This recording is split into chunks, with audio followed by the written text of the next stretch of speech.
Capítulo 11. E aconteceu que, estando ele a orar num certo lugar, quando acabou, lhe disse um dos seus discípulos: Senhor, ensina-nos a orar, como também João ensinou aos seus discípulos. E ele lhes disse: Quando orardes, dizei: Pai, santificado seja o teu nome, venha o teu reino. Dá-nos cada dia o nosso pão quotidiano, e perdoa-nos os nossos pecados, pois também nós perdoamos a qualquer que nos deve. E não nos conduzas em tentação, mas livra-nos do mal. Disse-lhes também: Qual de vós terá um amigo, e se for procurá-lo à meia-noite e lhe disser: Amigo, empresta-me 3 pães, pois que um amigo meu chegou à minha casa, vindo de caminho, e não tenho que apresentar-lhe?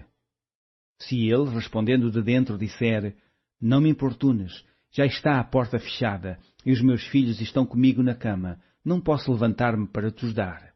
Digo-vos que, ainda que se não levante a dar-lhes, por ser seu amigo, levantar-se-á, todavia, por causa da sua importunação, e lhe dará tudo o que houver mister. E eu vos digo a vós: pedi e dar-se-vos-á, busquei e achareis, batei e abrir-se-vos-á. Porque qualquer que pede recebe, e quem busca acha, e a quem bate abrir-se-lhe-á. E qual o pai de entre vós que, se o filho lhe pedir pão, lhe dará uma pedra? Ou também, se lhe pedir peixe, lhe dará por peixe uma serpente? Ou também, se lhe pedir um ovo, lhe dará um escorpião?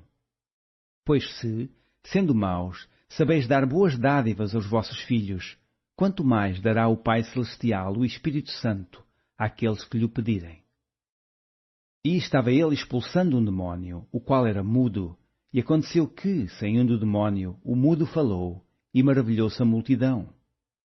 Mas alguns deles diziam: Ele expulsa os demónios por Belzebu, príncipe dos demónios. E outros, tentando, pediam-lhe um sinal do céu. Mas conhecendo ele os seus pensamentos, disse-lhes: Todo o reino dividido contra si mesmo será assolado, e a casa dividida contra si mesmo cairá. E se também Satanás está dividido contra si mesmo, como subsistirá o seu reino? Pois dizeis que eu expulso os demónios por Belzebu. E se eu expulso os demónios por Belzebu, por quem os expulsam vossos filhos? Eles, pois, serão os vossos juízes. Mas se eu expulso os demónios pelo dedo de Deus, certamente a vós é chegado o reino de Deus. Quando o valente guarda armado a sua casa, em segurança está tudo quanto tem.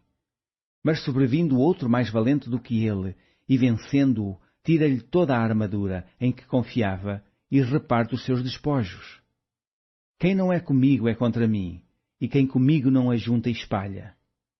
Quando o espírito imundo tem saído do homem, anda por lugares secos, buscando repouso, e não o achando, diz: Tornarei para minha casa de onde saí.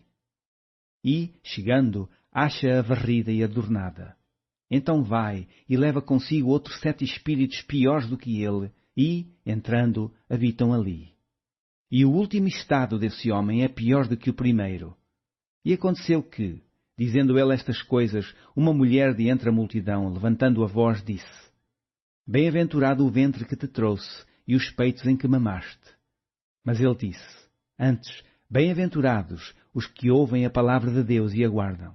E, ajuntando-se a multidão, começou a dizer: Maligna é esta geração, ela pede um sinal e não lhe será dado outro sinal, senão o sinal do profeta Jonas. Porquanto, assim como Jonas foi sinal para os ninivitas, assim o Filho do Homem o será também para esta geração. A rainha do sul se levantará no juízo com os homens desta geração, e os condenará, pois até dos confins da terra veio ouvir a sabedoria de Salomão. E eis que aqui está quem é maior do que Salomão. Os homens de Nínive se levantarão no juízo com esta geração e a condenarão, pois se converteram com a pregação de Jonas. E eis que aqui está quem é maior do que Jonas. E ninguém, acendendo uma candeia, a põe em oculto, nem debaixo do alqueire, mas no velador, para que os que entram vejam a luz. A candeia do corpo é o olho. Sendo, pois, o teu olho simples, também todo o teu corpo será luminoso. Mas, se for mau, também o teu corpo será tenebroso. Vê, pois, que a luz que em ti há não sejam trevas.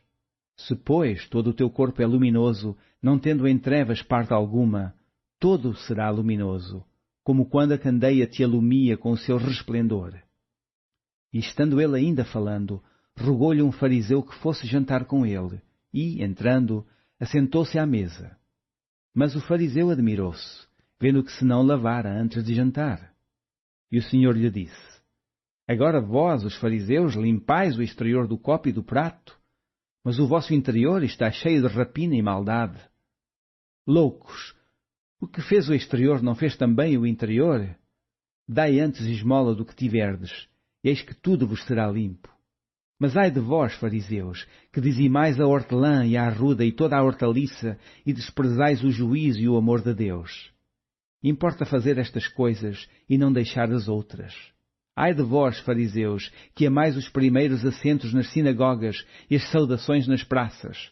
Ai de vós, escribas e fariseus hipócritas, que sois como as sepulturas que não aparecem, e os homens que sobre elas andam não o sabem. E, respondendo um dos doutores da lei, disse-lhe: Mestre, quando dizes isso, também nos afrontas a nós? E ele lhe disse: Ai de vós também, doutores da lei, que carregais os homens com cargas difíceis de transportar, e vós mesmos nem ainda com um dos vossos dedos tocais essas cargas. Ai de vós que edificais os sepulcros dos profetas, e vossos pais os mataram. Bem testificais, pois, que consentis nas obras de vossos pais, porque eles os mataram, e vós edificais os seus sepulcros.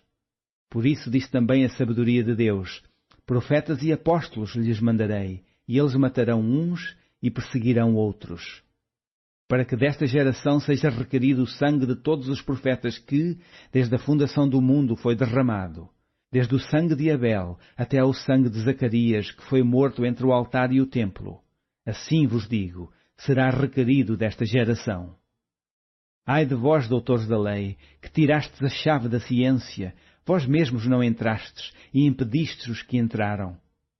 E, dizendo-lhes ele isto, começaram os escribas e os fariseus a apertá-lo fortemente e a fazê-lo falar acerca de muitas coisas, armando-lhe ciladas, a fim de apanharem da sua boca alguma coisa para o acusarem.